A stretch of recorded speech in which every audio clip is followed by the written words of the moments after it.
Hello, guys. Back with the stream. Hello, YouTube members, Twitch members. If you're watching, that is, I have only very few subscribers. If you used to watch my channel, which got banned, of course, or like copy striked. So, yeah, if you are my old subscriber but you have not subscribed to this new channel with the same name and same content, similar content, not the same, of course, do subscribe to the channel and share it with other people who you know are interested in audiobooks and listening to the kind of content that I upload. Yeah, let me just check whether the stream is working and working fine, whether the audio is fine. If you are watching it, you can, of course, comment about it. Okay. Yeah. On Twitch and on YouTube.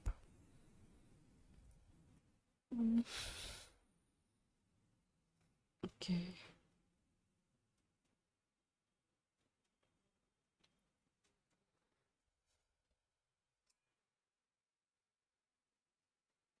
I am live. And I am live. Okay, see? The voice is very clear. Great.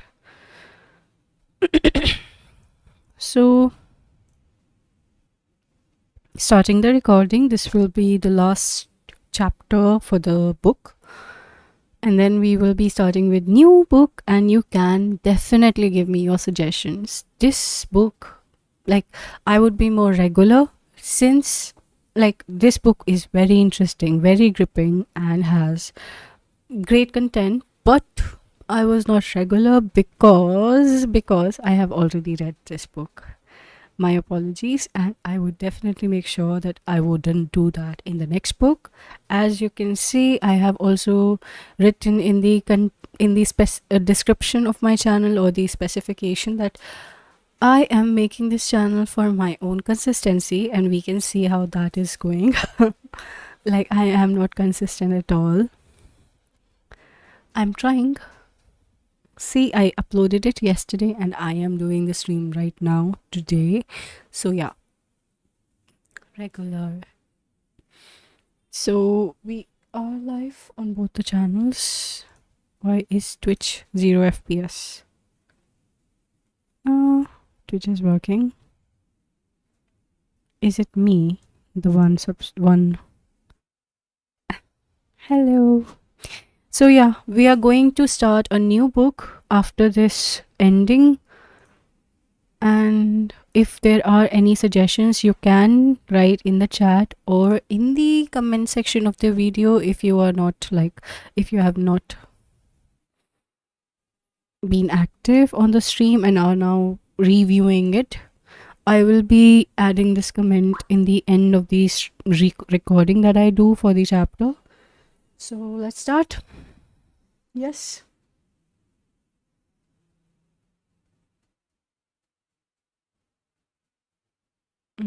Just a minute.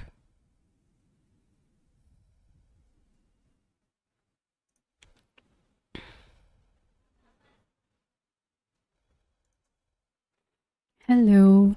Welcome to Psyched Minds. If you have not subscribed already, do subscribe to the channel. Like if you like the video, and share with people you know who are interested in this kind of content, in audiobooks and etc. We are reading Norwegian Wood by Haruki Murakami, chapter 11, the last chapter. Rico wrote to me several times after Naoko's death. It wasn't my fault, she said. It was nobody's fault. Any more than you could blame someone for the rain. But I never answered her. What could I have said? What good would it have done? Naoko no longer existed in this world. She had become a handful of ashes. They held a quiet funeral for Naoko in Kobe at the end of August, and when it was over, I went back to Tokyo. I told my landlord I would be away for a while, and my boss at the Italian restaurant that I wouldn't be coming into work. To Midori, I wrote a short note. I couldn't say anything just yet, but I hoped she would wait for me a little longer. I spent the next 3 days in cinemas, and after I had seen every new film in Tokyo, I packed my rucksack, took out all my savings from the bank, went to Shinjuku station, and got the first express train I could find going out of town. Where I went on my travels, it's impossible for me to recall. I remember the sights and sounds and smells clearly enough, but the names of the towns are gone, as well as any sense of the order in which I traveled from place to place. I would move from town to town by trains or bus or hitching a lift in a lorry, spreading out my sleeping bag in empty car parks or stations or parks or on riverbanks or on the seashore. I once persuaded them to let me sleep in the corner of a local police station, and another time slept alongside a graveyard. I didn't care where I slept, provided I was out of people's way and could stay in my sleeping bag as long as I felt like. Exhausted from walking, I would crawl into it, gulp down some cheap whiskey, and fall as fast asleep. In nice towns, people would bring me food and mosquito coils, and in not so nice towns, people would call the police and would have me chased out of the park. It made no difference to me one way or another. All I wanted was to put myself to sleep in towns I didn't know. When I ran low on money, I would work as a laborer for a few days until I had what I needed. There was always work for me to do. I just kept moving from one town to the next, no destination in mind. The world was big and full of weird things and strange people. One time I called Midori because I had to hear her voice. Term started a long time ago, you know, she said. Some courses are even asking for papers already. What are you going to do? Do you realize you have been out of touch for 3 whole weeks now? Where are you? What are you doing? Sorry, but I can't go back to Tokyo yet. Not yet. And that's all you're going to tell me. There's really nothing more I can say at this point. Maybe in October. Midori hung up without a word. I went on with my travels. Every now and then I would stay at a doll's house and have a bath and shave. What I saw in the mirror looked terrible. The sun had dried out my skin, my eyes were sunken, and odd stains and cuts marked my cheekbones. I looked as if I had just crawled out of a cave somewhere, but it was me after all. It was me. By that time, I was moving down the coast as far from Tokyo as I could get, maybe in Tottori or the hidden side of Hyogo. Walking along the seashore was easy. I could always find a comfortable place to sleep in the sand. I would make a fire from driftwood and roast some dried fish I bought from a local fisherman. Then I would swallow some whiskey and listen to the waves while I thought about Naoko. It was too strange to think that she was dead and no longer part of this world. I couldn't absorb the truth. I couldn't believe it. I had heard the nails being driven into the lid of her coffin, but I still couldn't adjust to the fact that she had returned to nothingness. No, the image of her was still too vivid in my memory. I could still see her enclosing my penis in her mouth, her hair falling across my belly. I could still feel her warmth, her breath against me, and that helpless moment when I could do nothing but come. I could bring all this back as clearly as if it had happened only 5 minutes ago, and I felt sure that Naoko was still beside me, that I could just reach out and touch her. But no, she wasn't there. Her flesh no longer existed in this world. Nights when it was impossible for me to sleep, images of Naoko would come back to me. There was no way I could stop them. Too many memories of her were crammed inside me, and as soon as one of them found the slightest opening, the rest would force their way out in an endless stream, an unstoppable flood. Naoko in her yellow rain cape, cleaning the aviary and carrying the feed bag that rainy morning, the caved-in birthday cake and the feel of Naoko's tears soaking through my shirt. Yes, it had been raining then too. Naoko walking beside me in winter wearing her camel hair coat. Naoko touching the hair slide she always wore. Naoko peering at me with those incredibly clear eyes of hers. Naoko sitting on the sofa, legs drawn up beneath her blue night dress, chin resting on her knees. The memories would slam against me like the waves of an incoming tide, sweeping my body along to some strange new place, a place where I lived with the dead. There Naoko lived, and I could speak with her and hold her in my arms.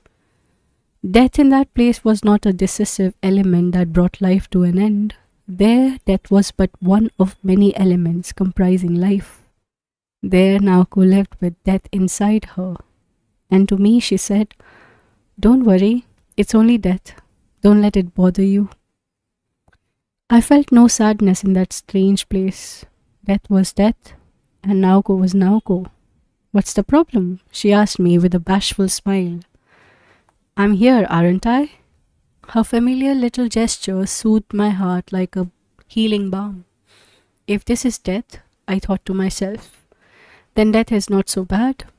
"It's true," she said Naoko. Death is nothing much. It's just death. Things are so easy for me here." Naoko spoke to me in the spaces between the crashing of the dark waves. Eventually, though, the tide would pull back and I would be left on the beach alone, powerless. I could go nowhere. Sadness itself would envelop me in the deep darkness until the tears came. I felt less that I was crying than the tears were simply oozing out of me like perspiration. I had learned one thing from Kizuki's death, and I believed that I had made it a part of myself in the form of a philosophy. Death exists, not as the opposite, but as a part of life. By living our lives, we nurture death. True as this might be, it was only one of the truths we had to learn. What I learned from Naoko's death was this: no truth can cure the sadness we feel from losing a loved one. No truth, no sincerity, no strength, no kindness can cure that sorrow.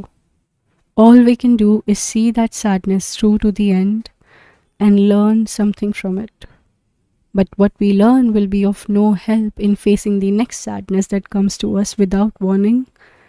Hearing the waves at night, listening to the sound of the wind, day after day I focused on these thoughts of mine. Knapsack on my back, sand in my hair, I moved farther and farther west, surviving on a diet of whiskey, bread, and water. One windy evening, as I lay wrapped in my sleeping bag, weeping by the side of an abandoned hulk, a young fisherman passed by and offered me a cigarette. I accepted it and had my first smoke in over a year. He asked why I was crying, and almost by reflex, I told him that my mother had died. I couldn't take the sadness, I said, and so I was on the road.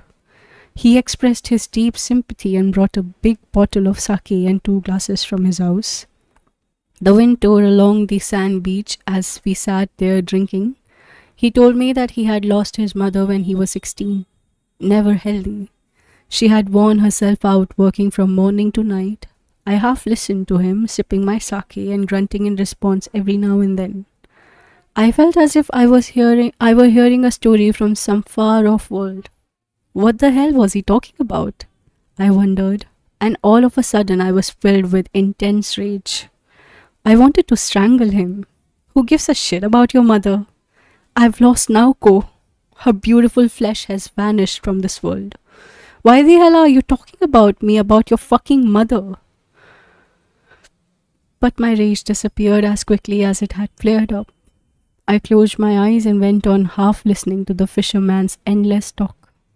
Eventually he asked me if I had eaten. No, I said, but in my rucksack I had bread and cheese, a tomato and a piece of chocolate. What had I eaten for lunch? He asked. Bread and cheese, tomato and chocolate, I answered. Wait here, he said, and ran off. I tried to stop him, but he disappeared into the darkness without looking back. All I could do was go on drinking my sake. The shore was littered with paper flakes from fireworks that had been exploded on the sand, and waves crashed against the beach with a mad roar. A scrawny dog came up, wagging its tail and sniffing around my little campfire for something to eat, but eventually gave up and wandered away. The young fisherman came back half an hour later with 2 boxes of sushi and a new bottle of sake. I should eat the top box straight away because that had fish in it, he said, but the bottom box had only nori rolls and deep fried tofu skin, so they would last all tomorrow. He filled both our glasses with sake from the new bottle. I thanked him and polished off the whole top box myself, though it had more than enough for two.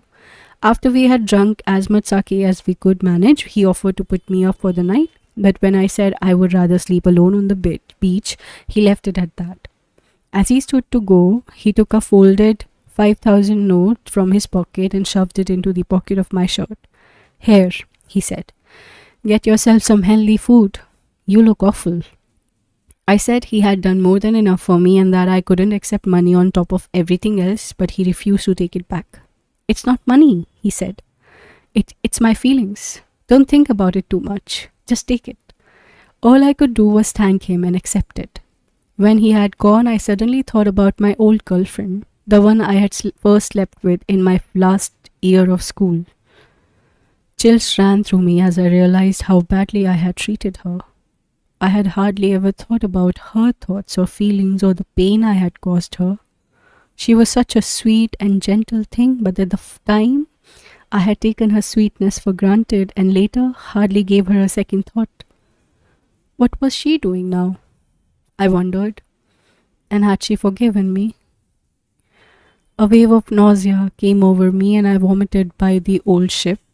My head hurt from too much sake and I felt bad about having lied to the fisherman and taken his money. It was time for me to go back to Tokyo, I decided. I couldn't keep this up forever. I stuffed my sleeping bag into my rucksack, slipped my arms through the straps and walked to the local railway station. I told the man at the ticket office window that I wanted to go to Tokyo as soon as possible. He checked his timetable and said I could make it as far as Osaka by morning if I transferred from one night train to another. Then I could take the bullet train from there. I thanked him and used the 5,000 note the fisherman gave me to buy a ticket to Tokyo. Waiting for the train, I brought a newspaper and checked the date, 2 October 1970. So I had been traveling for a full month. I knew I had to go back to the real world. The month of traveling neither lifted my spirits nor softened the blow of Naoko's death. I arrived back in Tokyo in pretty much the same state in which I had left. I couldn't even bring myself to phone Midori. What could I say to her? How could I begin? It's all over now. You and I can be happy together. No, that was out of the question. However I might phrase it though, the facts were the same. Naoko was dead and Midori was still there. Naoko was a mound of white ash and Midori was a living, breathing human being. I was overcome with a sense of my own defilement. Though I returned to Tokyo, I did nothing for days but shut myself up in my room. My memory remained fixed on the dead rather than the living. The rooms I had set aside in there for Naoko were shuttered. The furniture draped in white, the window sills dusty. I spent the better part of each day in those rooms, and I thought about Kizuki. So you finally made Naoko yours, I heard myself telling him. Oh well, she was yours to begin with. Now maybe she's where she belongs. But in this world, in this imperfect world of the living, I did the best I could for Naoko. I tried to establish a new life for the two of us. But forget it, Kizuki. I'm giving her to you. You are the one she chose, after all. In woods as dark as the depth of her own heart, she hanged herself. Once upon a time, you dragged a part of me into the world of the dead. And now Naoko has dragged another part of me into that world. Sometimes I feel like the caretaker of a museum. A huge empty museum where no one ever comes, and I'm watching over it for no one but myself. The fourth day after my return to Tokyo, a letter came from Riko. Special delivery. It was a simple note. I haven't been able to get in touch with you for weeks, and I'm worried. Please call me. At 9 a.m. and 9 p.m., I will be waiting by the phone. I called her at 9 o'clock that night. Riko picked up after one ring. Are you okay? She asked. More or less, I said. Do you mind if I come and visit you the day after tomorrow? Visit me? You mean here in Tokyo? That's exactly what I mean. I want to have a good long talk with you. You're leaving the sanatorium? It's the only way I can come and see you, isn't it? Anyway, it's about time for me to get out of this place. I've been here 8 years after all. If they keep me any longer, I'll start to rot. I found it difficult to speak. After a short silence, Rico went on. I'll be on the 3:20 bullet train in the day after tomorrow. Will you meet me at the station? Do you still remember what I look like? Or have you lost interest in me now that now goes dead? No way, I said. See you at Tokyo Station the day after tomorrow at 3:20. You won't have any trouble recognizing me. I'm the old lady with the guitar case. There aren't many of those. And in fact, I had no trouble finding Rico in the crowd. She wore a man's tweed jacket, white trousers, and red trainers. Her hair was as short as ever, with the usual clumps sticking up. In her right hand, she held a brown leather suitcase, and in her left, a black guitar case. She gave me a big, wrinkly smile the moment she spotted me, and I found myself grinning back. I took her suitcase and walked beside her to the train for the western suburbs. Hey Watanabe, how long have you been wearing that awful face? Or is that the in look in Tokyo these days? I was traveling for a while, ate junk all the time, I said. How did you find the bullet train? Awful, she said. You can't open the windows. I wanted to buy a box lunch from one of the station buffet. They sell them on board, you know? Yeah, overpriced plastic sandwiches. A starving horse wouldn't touch that stuff. I always used to enjoy the box lunches at Gotenba station. Once upon a time, before the bullet train. Well, I am from once upon a time before the bullet train. On the train out to Kichijoji, Rico watched the Musashino landscape passing the window with all the curiosity of a tourist. Has it changed much in 8 years? I asked. You don't know what I'm feeling now, do you, Watanabe? No, I don't. I'm scared, she said. So scared I could go crazy just like that. I don't know what I'm supposed to do, flung out here all by myself. She paused. But go crazy just like that. Kind of a cool expression, don't you think? I smiled and took her hand. Don't worry, I said. You'll be okay. Your own strength got you this far.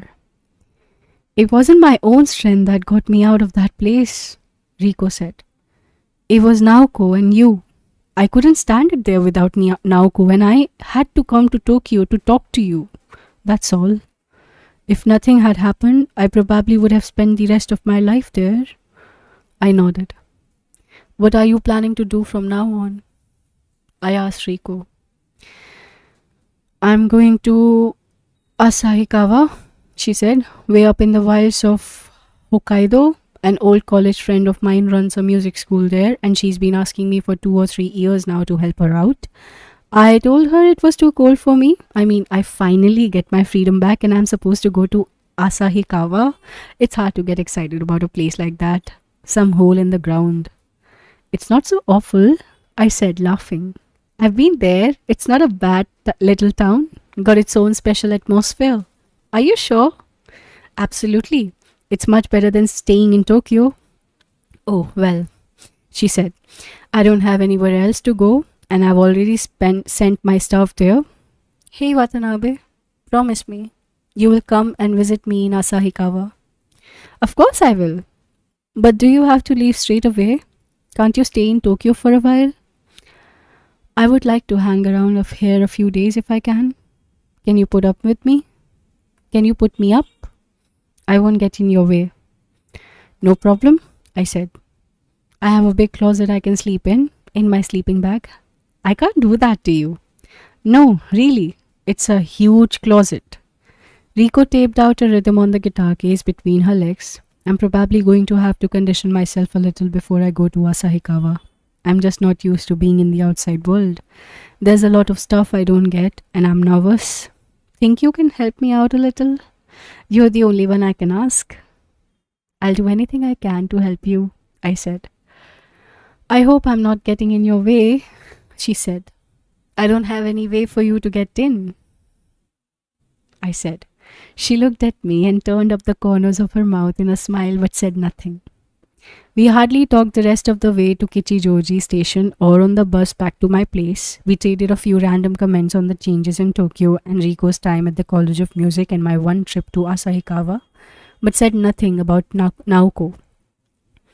10 months had gone by since I last saw Riko, but walking by her side, I felt strangely calmed and comforted. This was a familiar feeling, I thought, and then it occurred to me it was the way I used to feel when walking the streets of Tokyo with Naoko. And just as Naoko and I had shared the dead Kizuki, Riko and I shared the dead Naoko. This thought made it impossible for me to go on talking. Riko continued speaking for a while, but when she realized that I wasn't saying anything, she also fell silent. Neither of us said a word on the bus. It was one of those early autumn afternoons when the light is sharp and clear, exactly as it had been a year earlier when I visited Naoko in Kyoto. The clouds were white and as narrow as bones, the sky wide, open and high. The fragrance of the breeze, the tone of the light, the tiny flowers in the grass, the subtle reverberation that accompanied sounds, all these told me that autumn had come again, increasing the distance between me and the dead with each cycle of the season. Kizuki was still 17 and Naoko 21. Forever. Oh, what a relief to come to a place like this, Riko said, looking all around as we stepped off the bus. Because there's nothing here, I said. As I led her through the back gate, through the garden to my cottage, Riko was impressed by everything she saw. This is terrific, she said. You made these shelves and the desk? Yup, as I said, pouring tea. You're obviously good with your hands, and you keep the place so clean. Stormtrooper's influence, I said. He turned me into a cleanliness freak. Not that my landlord's complaining. Oh, your landlord. I ought to introduce myself to him. That's his place on the other side of the garden, I suppose. Introduce yourself to him? What for? What do you mean, what for? Some weird old lady shows up in your place and starts playing the guitar. He's going to wonder what's going on. Better to start out on the right foot. I even bought a box of tea sweets for him. Very clever, I said. The wisdom that comes with age. I'm going to tell him I'm your aunt on your mother's side, visiting from Kyoto. So don't contradict me. The age difference comes in handy at times like this. Nobody's going to get suspicious. Riko took the box of sweets from her bag and went off to pay her respects. I sat on the veranda, drinking another cup of tea and playing with the cat. 20 minutes went by, and when Riko finally came back, she pulled a tin of rice crackers from her bag and said it was a present for me. What were you talking about for so long? I asked, munching on a cracker. You, of course, said Riko, cradling the cat and rubbing her cheek against it. He says you are a very proper young man, a serious student. Are you sure he was talking about me? There is not the slightest doubt in my mind that he was talking about you, she said with a laugh. Then, noticing my guitar, she picked it up, adjusted the tune and played Antonio Carlos Jobim's Desafinado. It had been months since I last heard Riko's guitar, and it gave me that old warm feeling. You practicing the guitar? She asked. It was kicking around the landlord's storehouse, so I borrowed it and I plunk on it once in a while. That's all. I'll give you a lesson later. Absolutely free. Riko put down the guitar and took off her tweed jacket. Sitting against the veranda post, she smoked a cigarette. She was wearing a Madras check short-sleeve shirt. Nice shirt, don't you think? She asked. It is, I said. In fact, it was a good-looking shirt with a handsome pattern. It's Naoko's, said Riko. I bet you didn't know we were the same size, especially when she first came to the sanatorium. She put on a little weight after that. But still, we were pretty much the same size. Blouses, trousers, shoes, hats. Bras were about the only thing we couldn't share. I've got practically nothing here. So we were always swapping clothes. Actually, it was more like joint ownership. Now that she mentioned it, I saw that Riko's build was almost identical to Naoko's. Because of the shape of her face and her thin arms and legs, she had always given me the impression of being smaller and slimmer than Naoko. but in fact, she was surprisingly solid. The jacket and trousers are hers too, said Rico. It's all hers. Does it bother you to see me wearing her stuff? Not at all, I said. I'm sure Naoko would be glad to have somebody wearing her clothes, especially you. It's strange, Rico said with a little snap of the fingers. Naoko didn't leave a will or anything, except where her clothes were concerned. She scribbled one line on a memo pad on her desk. Please give all my clothes to Rico. She was a funny one, don't you think? Why would she be concerned about her clothes of all the things when she's getting ready to die? Who gives a damn about clothes? She must have had tons of other things she wanted to say. Maybe not, I said. Puffing on her cigarette, Rico seemed lost in thought. Then she said, You want to hear the whole story? In order, I suppose. I do, I said. Please tell me everything. Tests at the hospital in Osaka showed that Naoko's condition was improving for the moment, but that she should stay there on a somewhat longer term basis so that they could continue the intensive therapy for its future benefits. I told you that much in my letter, the one I sent you somewhere around the 10th of August. Right, I read that letter. Well, on the 24th of August, I got a call from Naoko's mother asking if it was okay for Naoko to visit me at the sanatorium. Naoko wanted to pack the things she had left with me, and because she wouldn't be able to see me for a while, she wanted to have a nice long talk with me, and perhaps spend the night in our flat. I said that would be fine. I wanted to see her really bad and to have a talk with her. So Naoko and her mother arrived the next day, the 25th, in a taxi. The three of us worked together, packing Naoko's things and chatting away. Late in the afternoon, Naoko said it would be okay for her mother to go home, that she would be fine, so they called a taxi and the mother left. We weren't worried at all because Naoko seemed to be in such good spirits. In fact, until then, I had been very worried. I had been expecting her to be depressed and worn out and emaciated. I mean, I knew how much the testing and therapy and stuff they do at the hospitals can take it out of you. So I had some real doubts about this visit. But one look at her was all it took to convince me she would be okay. She looked a lot healthier than I had expected, and she was smiling and joking and talking much more normally than when I had seen her last. She had been to the hairdressers and was showing off her new hairdo. So I thought there would be nothing to worry about even if her mother left us alone. Naoko told me that this time she was going to let those hospital doctors cure her once and for all. And I said that would probably be the best thing to do. So then the two of us went out for a walk, talking all the time, mainly about the future. Naoko told me that what she would really like was for the two of us to get out of the sanatorium and live together somewhere. Live together? You and Naoko? That's right, said Rico with a little shrug. So I told her it sounded too good to me, but what about Watanabe? And she said, Don't worry, I'll get everything straight with him. That's all. Then she talked about where she and I would live and what we would do, that kind of thing. After that, we went to the aviary and played with the birds. I took a beer from the fridge and opened it.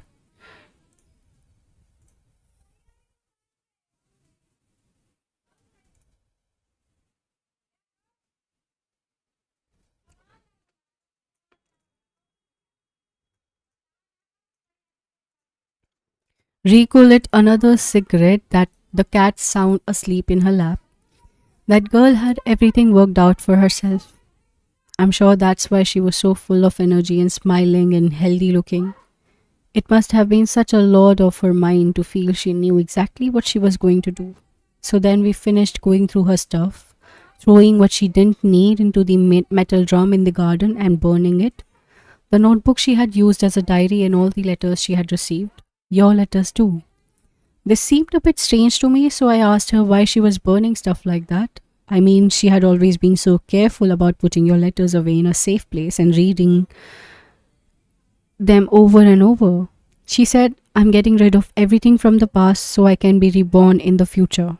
I suppose I pretty much took her at her words. It had its own kind of logic to it, sort of. I remember thinking how much I wanted her to get healthy and happy. She was so sweet and lovely that day. I wish you could have seen her. When that was over, we went to the dining hall for supper the way we used to. Then we bathed and I opened a bottle of good wine that I had been keeping for a special occasion like this, and we drank and I played the guitar, the Beatles as always, Norwegian Wood, Michelle, her favorites. Both of us were feeling pretty good. We turned out the lights, got undressed, and lay in our beds. It was one of those steaming hot nights. We had the windows wide open, but there was hardly a breath of wind. It was black as ink outside. The grasshoppers were screaming, and the smell of the summer grass was so thick in the room it was hard to breathe. All of a sudden, Naoko started talking about you, about the night she had sex with you, in incredible detail. How you took her clothes off, how you touched her, how she found herself getting wet, how you went inside her, how wonderful it felt. She told me all of this in vivid detail. So I asked her, why are you telling me this now, all of a sudden? I mean, up to then, she had never spoken so openly to me about sex. Of course, we had had some frank sexual talk as a kind of therapy, but she had been too embarrassed to go into details. Now I couldn't stop her. I was shocked. So she says, I don't know. I just feel like talking about it. I'll stop if you would rather not hear it. No, I said. That's okay. If there's something you need to talk about, you would better get it all out. I'll listen to anything you have to say. So she went on with her story. When he went inside me, I couldn't believe how much it hurt. It was my first time after all. I was so wet, he slipped right in, but still, my brain fogged over. It hurt so much. He put it in as far as he could, I thought, but then he lifted my legs and went in even farther. That sent chills all through my body, as if I was soaking in ice water. My arms and legs went numb, and a wave of cold went through me. I didn't know what was happening. I thought I might die right there and then, and I didn't care one way or another. But he realized I was in pain, so he stopped moving, and still deep inside me, he started kissing me all over. My hair, my neck, my breast, for a long, long time. Little by little, the warmth returned to my body, and then, very slowly, he started to move. Oh, Rico, it was so wonderful. Now it felt as if my brain was just going to melt away. I wanted to stay like that forever, to stay in his arms for the rest of my life. That's how great it was. So I said to her, if it was so great, why didn't you just stay with Watanabe and keep doing it every day? But she said, no, Rico, I knew it would never happen again. I knew this was something that would come to me once and leave and never come back. This would be once in a lifetime thing. I had never felt anything like it before, and I have never felt anything like it since. I have never felt that I wanted to do it again, and I've never grown wet like that again. Of course, I explained to her that this was something that often happened to young women, and that in most cases it cures itself with age, and after all, it had worked that one time. There was no need to worry it wouldn't happen again. I myself had had all kinds of trouble when I was first married. But she said, no, that's not it, Rico. I'm not worried about that at all. I just don't want anybody going inside me again. I just don't want to be violated like that again. By anybody. I drank my beer and Rico finished her second cigarette. The cat stretched itself in Rico's lap, found a new position and went back to sleep. Rico seemed at a loss how to go on until she had lit her third cigarette. After that, Naoko began to sob. I sat on the edge of her bed and stroked her hair. Don't worry, I said. Everything is going to be all right. A beautiful young girl like you has got to have a man to hold her and make her happy. Naoko was drenched in sweat and tears. I got a bath towel and dried her face and body. Even her panties were soaked, so I helped her out of them. Now wait a minute, don't get any strange ideas. There was nothing funny going on. We were always used to bathe together. She was like my little sister. I know, I said. Well, anyway, Naoko said she wanted me to hold her. I said it was far too hot for holding, but she said it was the last time we would be seeing each other. So I held her, just for a while.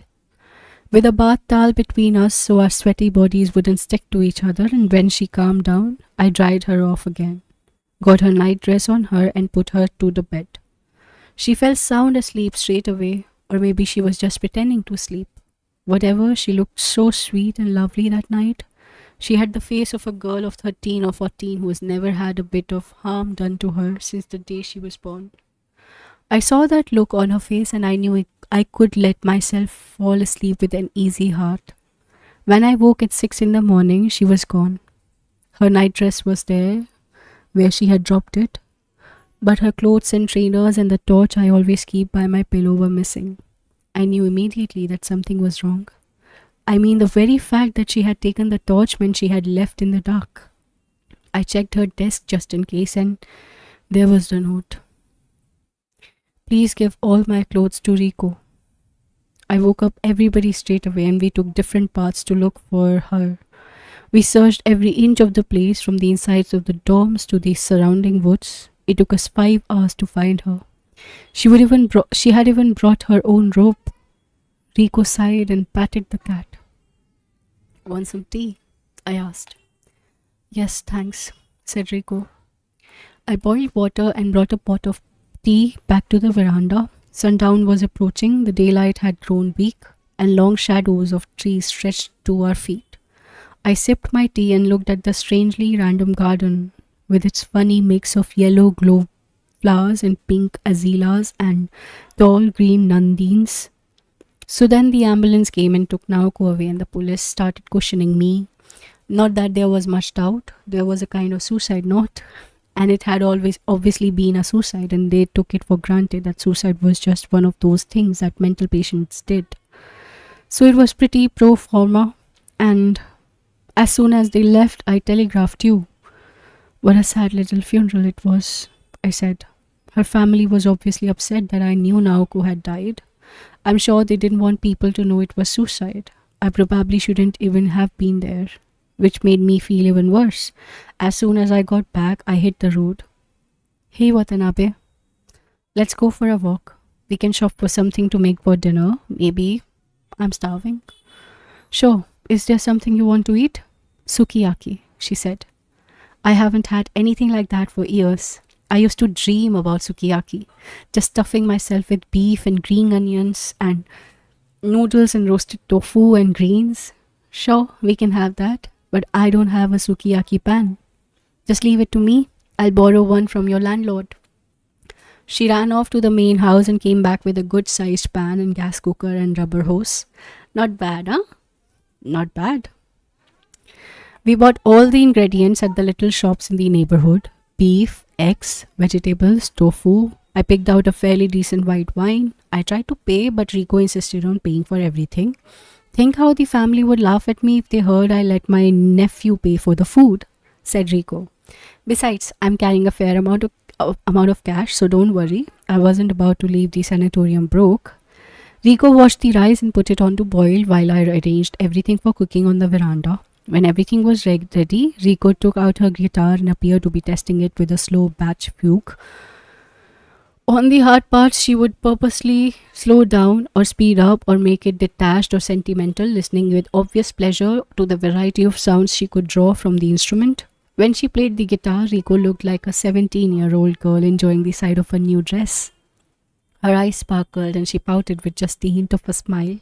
When she had finished the piece, she leaned back against a pillar and looked up at the sky as though deep in thought. Do you mind if I talk to you? I asked. Not at all, she said. I was just thinking how hungry I am.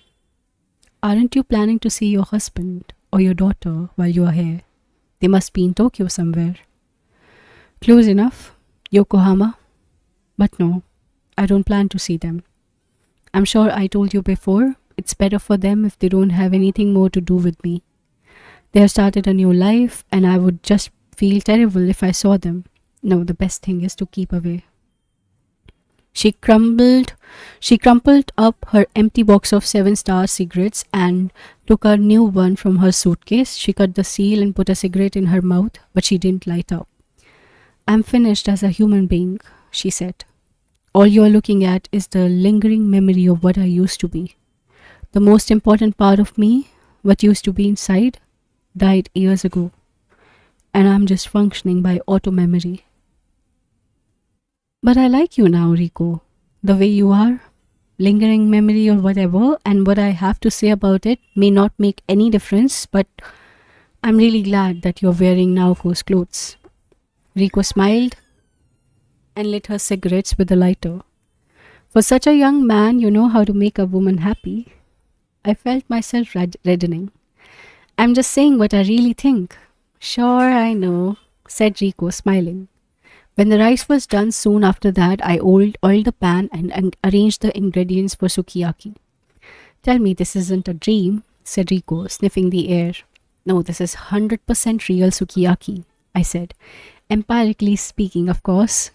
Instead of talking, we attacked the sukiyaki with our chopsticks, drank lots of beers and finished up the rice. Seagull turned up, attracted by the smell, so we shared our meat with her.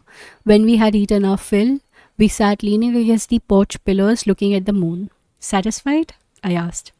Totally, she groaned. I've never eaten so much in my life. What do you want to do now? Have a smoke and go to a public bath? My hair's a mess. I need to wash it.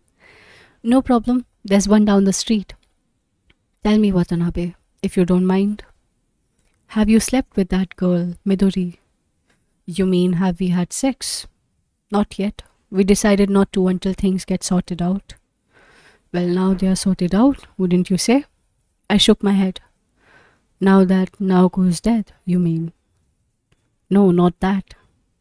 You made your decision long before Naoko died, that you could never leave Midori. Whether Naoko is alive or dead, it has nothing to do with your decision. You chose Midori, Naoko chose to die. You're all grown up now, so you have to take responsibility for your choices. Otherwise, you ruin everything. But I can't forget her, I said. I told Naoko I would go on waiting for her, but I couldn't do it. I turned my back on her in the end. I'm not saying anyone is to be blamed. It's a problem for me myself. I do think that things would have worked out the same way even if I hadn't turned my back on her. Naoko was choosing death all along, but that's beside the point. I can't forgive myself. You tell me there's nothing I can do about a natural change in feelings, but my relationship with Naoko was not that simple. If you stop and think about it, she and I were bound together at the border between life and death. It was like that for us from the start. If you feel some kind of pain with regard to Naoko's death, I would advise you to keep on feeling that pain for the rest of your life. And if there's something you can learn from it, you should do that too. But quite aside from that, you should be happy with Midori. Your pain has nothing to do with your relationship with her. If you hurt her any more than you already have, the wound could be too deep to fix. So hard as it may be, you have to be strong. You have to grow up more, be more of an adult. I left the sanatorium and came all the way up here to Tokyo to tell you that. All the way on that coffin of a train. I understand what you're telling me, I said to Rico, but I'm still not prepared to follow through on it. I mean, there was such a sad little funeral. No one should have to die like that. Rico stretched out her hand and stroked my head. We all have to die like that sometime. I will, and so will you. We took the 5-minute walk along the river bank to the local public baths and came home feeling more refreshed. I opened the bottle of wine and we sat on veranda drinking it. Hey Watanabe, could you bring out another glass? Sure, I said. But what for? We are going to have our own funeral for Naoko, just the two of us. One that's not so sad. When I handed her the glass, Rico filled it to the brim and set it on the stone lantern or in the garden. Then she sat on the veranda, leaning against a pillar, guitar in her arms, and smoked a cigarette. And now you could bring out a box of matches, make it the biggest one you can find. I bought out an economy-sized box of kitchen matches and sat down next to her. Now what I want you to do is lay down a match every time I play a song. Just set them in a row. I'm going to play every song I can think of. First, she played a soft, lovely rendition of Henry Mancini's Dear Heart. You gave a recording of this to Naoko, didn't you? She asked. I did. For Christmas the year before last. She really liked that song. I like it too, said Rico. So sweet and beautiful. And she ran through a few bars of the melody one more time before taking another sip of wine. I wonder how many songs I can play before I get completely drunk. This will be a nice funeral, don't you think? Not so sad. Rico moved on to the Beatles playing Norwegian Wood. Yesterday, Michelle and something. She sang and played Here Comes the Sun, then played The Fool on the Hill. I laid 7 matches in a row. 7 songs, said Rico, sipping more wine and smoking another cigarette. Those guys sure knew something about the sadness of life and gentleness. By those guys, Rico of course meant John Lennon, Paul McCartney, and George Harrison. After a short breather, Rico crushed her cigarette out and picked up her guitar again. She played Penny Lane, Blackbird, Julia, When I'm 64, Nowhere Man, and I Love Her, and Hey Jude. How many songs is that? 14, I said. She sighed and asked me, how about you? Can you play something? Maybe one song? No way, I'm terrible. So play it terribly. I brought out my guitar and stumbled my way through up on the roof. Rico took a rest, smoking and drinking. When I was through, she applauded.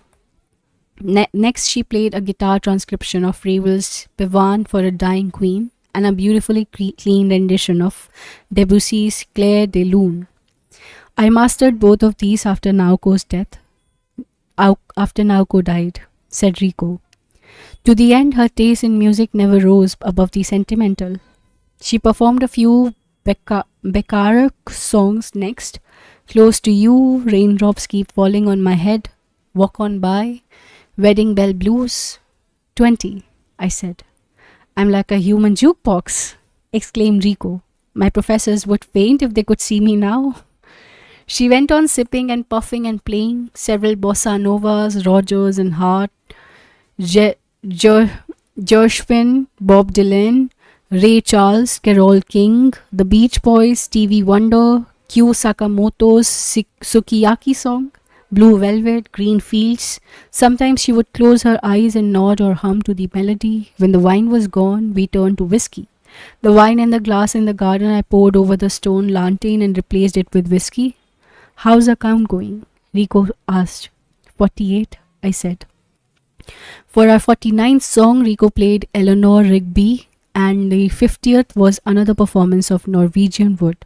After that, she rested her hands and drank some whiskey. Maybe that's enough, she said. It is, I answered. Amazing. Rico looked me in the eyes and said, Now listen to me, Watanabe.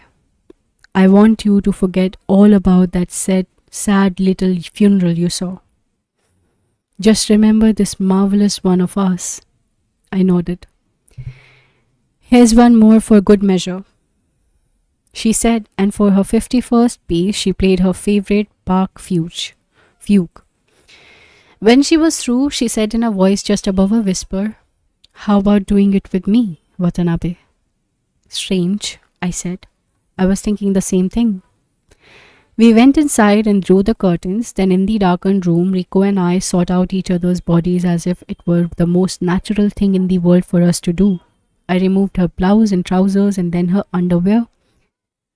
I've lived a strange life, said Rico, but I never thought I would have my panties removed for me by a man 19 years my junior. Would you rather take them off yourself? No, go ahead, but don't be too shocked at all my wrinkles. I like your wrinkles. You're gonna make me cry, she whispered. I kissed her all over, taking special care to follow the wrinkled places with my tongue. She had the breast of a little girl. I caressed them and took her nipples in my teeth, then slid a finger inside her warm, moist vagina and began to move. Wrong spot, Watanabe, Rico whispered in my ear. That's just a wrinkle. I can't believe you are telling jokes at a time like this. Sorry, she said. I'm scared. I haven't done this for years. I feel like a 17-year-old girl. I just went to visit a guy in his room and all of a sudden I'm naked. To tell you the truth, I feel as if I'm violating a 17-year-old girl with my fingers in her wrinkle.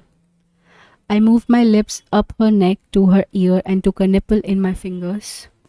As her breathing intensified and her throat began to tremble, I parted her long, slim legs and eased myself inside her. You're not going to get me pregnant now, are you? You're taking care of that, right? Rico murmured in my ear. I would be so embarrassed if I got pregnant at this age. Don't worry, I said. Just relax. When I was all the way in, she trembled and released a sigh. Caressing her back, I moved inside her and then, without warning, I came. It was an intense, unstoppable ejaculation. I clutched at her as my semen pulsed into her warmth again and again. I'm sorry, I said. I couldn't stop myself. Don't be silly, Rico said, giving me a little slap on the rump. You don't have to worry about that. Do you always have that on your mind when you are doing it with girls? Yeah, pretty much. Well, you don't have to think about it with me. Forget it. Just let yourself go as much as you like. Did it feel good? Fantastic. That's why I couldn't control myself. This is no time for controlling yourself. This is fine. It was great for me too. You know, Rico, I said. What's that? You ought to take a lover again. You're terrific. It's such a waste. Well, I'll think about it, she said. But I wonder if people take lovers and things in Asahikawa. Growing hard a few minutes later, I went inside her again. Rico held her breath and twisted beneath me. I moved slowly and quietly with my arms around her and we talked. It felt wonderful to talk that way. If I said something funny and made her laugh, the tremors came into me through my penis. We held each other like this for a very long time. Oh, this feels marvelous, Rico said. Moving's not bad either, I said. Go ahead, give it a try. I lifted her hips and went in as far as I could go, then savored the sensation of moving in a circular pattern until, having enjoyed it to the full, I let myself come. Altogether, we joined our bodies 4 times that night. At the end, each time, Rico would lie in my arms, trembling slightly, eyes closed, and release a long sigh. I never have to do this again, said Rico, for the rest of my life. Oh, please, Watanabe, tell me it's true. Tell me I can relax now because I've done enough to last a lifetime. Nobody can tell you that, I said. There's no way of knowing. I tried to convince Rico that taking a plane would be faster and easier, but she insisted on going to Asahikawa by train. I like the ferry to Hokkaido, and I have no desire to fly through the air, she said. I accompanied her to Ueno station. She carried her guitar and I carried her suitcase. We sat on a platform bench waiting for the train to pull in. Rico wore the same tweed jacket and white trousers she had on when she arrived in Tokyo. Do you really think Asahikawa's not such a bad place? She asked. It's a nice town. I'll visit you there soon. Really? I nodded. And I'll write to you. I love your letters. Naoko burned all the ones you sent her. And they were such great letters too. Letters are just pieces of papers, I said. Burn them and what stays in your heart will stay. Keep them and what vanishes will vanish. You know, Watanabe, Asahikawa by myself. So be sure to write to me. Whenever I read your letters, I feel you're right there next to me. If that's what you want, I'll write all the time. But don't worry, I know you. You'll do fine wherever you go. And another thing, I kind of like there's something stuck inside me. I kind of feel like there's something stuck inside me. Could it be my imagination? Just a lingering memory, I said and smiled. Rico smiled too.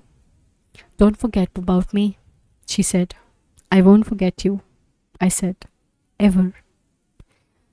We may never meet again, but no matter where I go, I'll always remember you and Naoko. I saw that she was crying before I knew it. I was kissing her. Others on the platform were staring at us, but I didn't care about such things anymore. We were alive, she and I, and all we had to think about was continuing to live. Be happy, Rico said to me as she boarded the train. I've given you all the advice I have to give. There's nothing left for me to say. Just be happy. Take my share and Naoko's and combine them for yourself. We held hands for a moment and then we parted. I phoned Mindari. I have to talk to you, I said. I have a million things to talk to you about, a million things we have to talk about. All I want in this world is you. I want to see you and talk. I want the two of us to begin everything from the beginning. Midori responded with a long, long silence. The silence of all the misty rain in the world falling on all the new mown lawns of the world. Forehead pressed against the glass, I shut my eyes and waited. At last, Midori's quiet voice, broke the silence. Where are you now? Where are you now?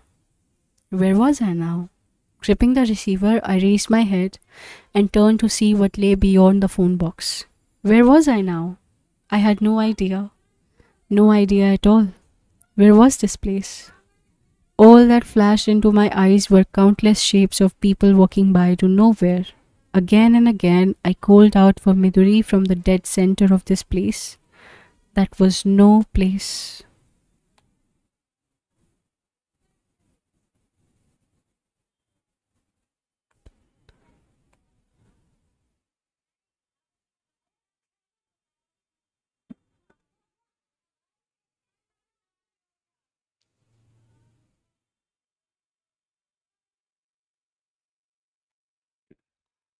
Fuck.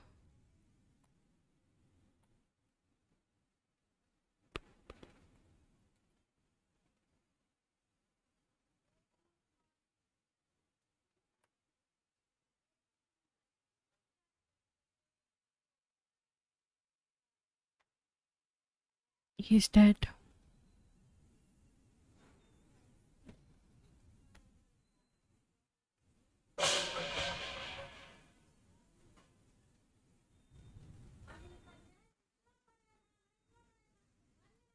Okay, that brings us to the end of Norwegian Wood by Haruki Murakami.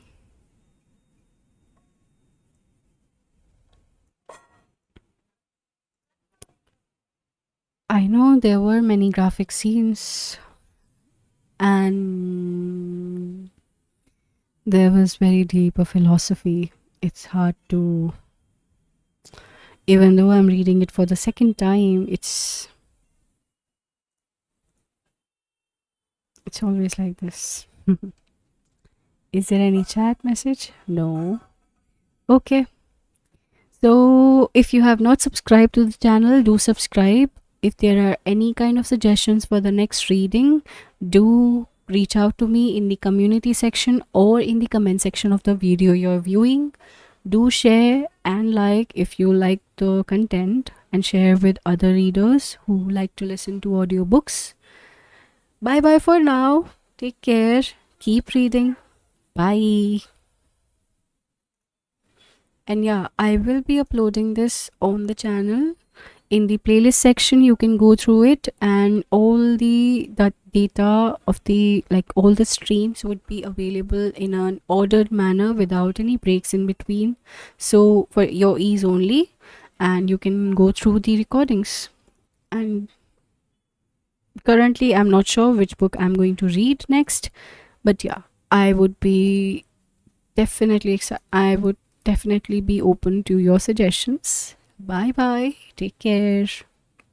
Keep reading, as I always say. Bye.